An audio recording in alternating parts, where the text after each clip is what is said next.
নুসুকি আমার কুরবানি, ওয়া মাহইয়ায়া আমার জীবন, ওয়া মামাতি লিল্লাহি রাব্বিল আলামিন, এবং আমার মৃত্যু হলো একমাত্র আল্লাহ রাব্বুল আলামিনের জন্য। সুবহানাল্লাহ। আমরা নামাজ পড়ি কার জন্য? আমরা আমাদের জীবন কার জন্য? আমাদের মৃত্যু কার জন্য? আমাদের কোরবানি কার জন্য? সব কিছু হবে আমাদের একমাত্র আল্লাহ তাআলার জন্য। যখন আমাদের সমস্ত কাজগুলি আল্লাহ তাআলার জন্য হবে, কেবলমাত্র তখনই আল্লাহ তাআলার দায়িত্ব হয়ে যাবে সেই মুসলমানদেরকে সহযোগিতা করা, সেই লোকটাকে জান্নাত পর্যন্ত পৌঁছে দেওয়া। এজন্য আল্লাহ রাব্বুল আলামিন অপর আয়াতের ভিতরে বলেন, ওয়া কানা হাক্কান আলাইনা নাসরুল মুমিনিন।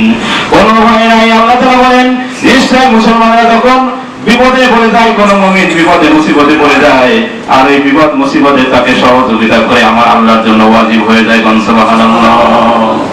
সম্মানিত উপস্থিতি, এজন্য আল্লাহ তাআলার ওয়াজিব হয়ে যায় এমন শব্দটি ব্যবহার করেছেন, হক শব্দ ব্যবহার করেছেন, যে আল্লাহ একজন ঈমানদারকে সহযোগিতা করা আল্লাহর জন্য ওয়াজিব হয়ে যায়। আল্লাহ সেই কাজ না করে পারেন? সুতরাং আমরা আল্লাহ রাব্বুল আলামিনের উপর সেই তাওয়াক্কুল, আমরা সেই ঈমান, আমাদের সেই ইহসাস, আমাদের সেই তীব্র আকাঙ্ক্ষা জান্নাতে আমরা আসে আল্লাহ তাআলার কাছে চাই। সম্মানিত উপস্থিতি, আমরা জানি আমরা যখন মরে যাওয়া থেকে জান্নাতের একটা আলামত শুরু হয়ে যাবে যারা মুমিন। জান্নাতের এবারে যখন আজরাইল আলাইহিস সালাম আসবেন, তখন তিনি নেক্সট ফ্লোরেই আসবেন। একজন মুমিন তাকে দেখে ভয় পাবে না, আর সে মুমিন হাসতে হাসতে সে চলে যাবে। তবুও আমাদের মৃত্যুর যন্ত্রণা কত কঠিন হবে, এটা হযরত বিশ্বনবী সাল্লাল্লাহু আলাইহি ওয়াসাল্লাম নিজেকে দিয়ে উনি বলেছেন। অনেক কয়েকটি হাদিস আসছে, মহানবী সাল্লাল্লাহু আলাইহি ওয়াসাল্লাম বলেছেন, হ্যাঁ আল্লাহ তাআলা আমাকে যত শাস্তি দাও মৃত্যুর সময় আমাকে দিয়ে দাও, কিন্তু আমার উম্মতকে এই মৃত্যুর যন্ত্রণা তুমি দিও না, এই যন্ত্রণা তুমি আমার উম্মতকে দিও না। বিশ্বনবী সাল্লাল্লাহু আলাইহি ওয়াসাল্লামের এই কথায় জিবরাইল আলাইহিস সালাম বলেছেন, হে ইয়া রাসূলুল্লাহ, ইয়া হাবিবাল্লাহ, ইয়া খাতামুন নবিয়্যিন, হে আল্লাহর রাসূল, আপনাকে যেই শাস্তিটি আপনি পেয়েছেন এটা হলো সবচেয়ে কম শাস্তি। সুবহানাল্লাহ। সম্মানিত উপস্থিতি, বিশ্বনবী সাল্লাল্লাহু আলাইহি ওয়াসাল্লাম বলেন, এইটা যদি সবচেয়ে কম শাস্তি হয়, তাহলে কঠিন শাস্তি না জানি কেমন হবে, কঠিন শাস্তি না জানি কেমন হবে। সম্মানিত উপস্থিতি, আমরা দেখি অনেক সময় একজন মানুষের রূহ বের হয়ে যাওয়ার পরে মানে কাপড়টা পর্যন্ত কি হয়ে যায়, নষ্ট হয়ে যায়, অনেকের জামা কাপড় নষ্ট হয়ে যায়, বিভিন্ন পরিস্থিতি তৈরি হয়, অনেকে দৌড়ানো শুরু করে দেয়।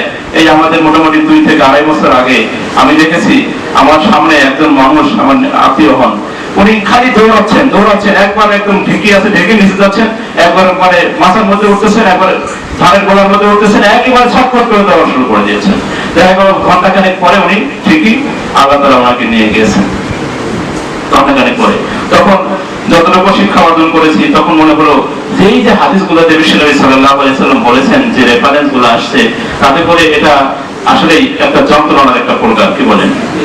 সম্মানিত উপস্থিতি, সুতরাং আমরা মৃত্যুর যন্ত্রণা থেকে বাঁচার জন্য আমাদের আল্লাহ তাআলার হুকুমকে মানতে হবে, আমাদের ঈমানি আকীদা এবং সহিহ আকীদা আমাদেরকে পোষণ করতে হবে। মৃত্যু যন্ত্রণা কত কঠিন, সইতে আমি পারিব না, কবরের আযাব কত কঠিন, সইতে আমি পারিব না। বিশ্বনবী সাল্লাল্লাহু আলাইহি ওয়াসাল্লাম সংক্রান্ত অনেকগুলো হাদিস বলেছেন। সম্মানিত উপস্থিতি, আমরা যেহেতু জিলকদ মাস আল্লাহ তাআলার কাছে সবচেয়ে সম্মানিত মাস হলো 4টি। কয়টি? 4টি মাস সবচেয়ে সম্মানিত।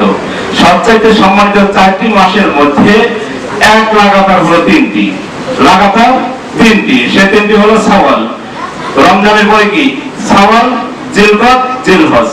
আমাদের এটা জিলকদ মাস চলছে, তাহলে শাওয়াল মাস থেকে হজের কার্যক্রম মূলত শুরু হয়ে যায়। শাওয়াল, জিলকদ, জিলহজ, আর হলো পরবর্তী মাস হচ্ছে মুহররম। তাহলে বলবেন যে রমজান আবার বাদ দিলেন কেন? রমজান তো এক্সেপশনাল, ওটা এক্সেপশনাল, ওটা বাদ। সম্মানিত মাসকে কোরআন শরীফে আল্লাহ তাআলা বলেছেন কয়টি? 4টি। তাহলে শাওয়াল, জিলকদ, জিলহজ আর মুহররম, এই মাসগুলিতে আমরা যেই কাজগুলি করব না এবং যেটা করব, আমরা করব না হলো এই মাসে ঝগড়াঝাটি করা যাবে না, এই মাসে গীবত করা যাবে না, এই মাসে মারামারি করা যাবে না। এজন্য ওই যে মুহররম মাসই হলো মুহররম, মানে হারাম মাস। সম্মানিত উপস্থিতি, তাহলে এই মাসগুলিতে এমন ভাবে আমাদেরকে চলতে হবে যাতে করে আমার কথায়, আমার কাজে, আমার কোনো কর্মে কোনোভাবে যেন একটা দ্বন্দ্ব ফাসাদ তৈরি না হয়, এইভাবে আমাদেরকে চলতে হবে। এটাও আমরা করতেছি, এবং আমরা নিজেদের আমল আখড়া মানে কি বলে অন্যান্য ইবাদত বন্দেগী করতেছি। ইবাদতের ক্ষেত্রে যদি এমন কোন ঘটনা ঘটে একটি আয়াত দিয়ে আরেকটা আয়াতের কন্ট্রাডিকশন তৈরি হয়ে যায়, তাহলে দেখা যাবে যে স্বাভাবিক অর্থেই শয়তানি যে চক্রটা তারা কিন্তু পার পেয়ে যাবে। যেমন আল্লাহ তাআলা বলেন ইন্নাল্লাযীনা কাযযাবু বিআয়াতিনা ওয়াস্তাকবারু আনহা লা তুফাত্তাহু লাহুম আবওয়াবুস সামাই ওয়া লা ইয়াদখুলুনাল জান্নাহ। আল্লাহ তাআলা বলেন ইন্নাল্লাযীনা কাযযাবু বিআয়াতিনা, এই সমস্ত মিথ্যাবাদী যারা থাকবে, কাযযাবু বিআয়াতিনা ওয়াস্তাকবারু আনহা লা তুফাত্তাহুল আবওয়াবুস সামা, এরা এই ব্যক্তিগুলো যখন মারা যাবে, মারা যাওয়ার পরে তাদের রূহগুলো দৌড়ানো শুরু করে দিয়ে যাবে, বিভিন্ন রকম রূহগুলো বিভিন্ন দিক বিদিক ছড়াছড়ি করবে। এরপরে আল্লাহ তাআলা বলেন লা তুফাত্তাহুল লাহুমুল আবওয়াবুস সামা, তাদের জন্য আকাশের দরজাও খোলা হবে না, ওয়ালা ইয়াদখুলুনাল জান্নাহ, এবং জান্নাতের দরজাও খোলা হবে না। লা তুফাত্তাহু লাহুমুল আবওয়াবুস সামা ওয়ালা ইয়াদখুলুনাল জান্নাহ হাত্তা ইয়ালিজাল জামালু ফি সাম্মিল খিয়াদ। আল্লাহ রাব্বুল আলামিন বলেন সুচ আছে, সুই, এই সুচের যে ছিদ্র আছে, সুয়ের ছিদ্র আছে না, সুয়ের ছিদ্র একেবারে ছোট না, অনেক ছোট, এই সুচের ছিদ্রে দ্বারা উট দমন করা বরং সহজ হতে পারে, সম্ভব হতে পারে, কিন্তু এই লোকগুলির আল্লাহর জান্নাতে প্রবেশ করা এর থেকে অসম্ভব। সম্মানিত ভাইরা, আল্লাহ তাআলা কোরআনের আয়াত থেকে বলছেন, আল্লাহ রাব্বুল আলামিন আমাদের সকলকে এই আয়াতগুলি মেনে আমাদের জীবনে, আমাদের সংসারে, আমাদের সমাজে, আমাদের দেশে, আমাদের সামাজিকতায় সকল কাজে সুন্দর সুশৃঙ্খলতা বজায় রেখে আল্লাহ তাআলা আমাদের তৌফিক দান করুন। সবাই বলি আমিন। ওয়া আখিরু দাওয়ানা আলহামদুলিল্লাহি রাব্বিল আলামিন। যারা আমরা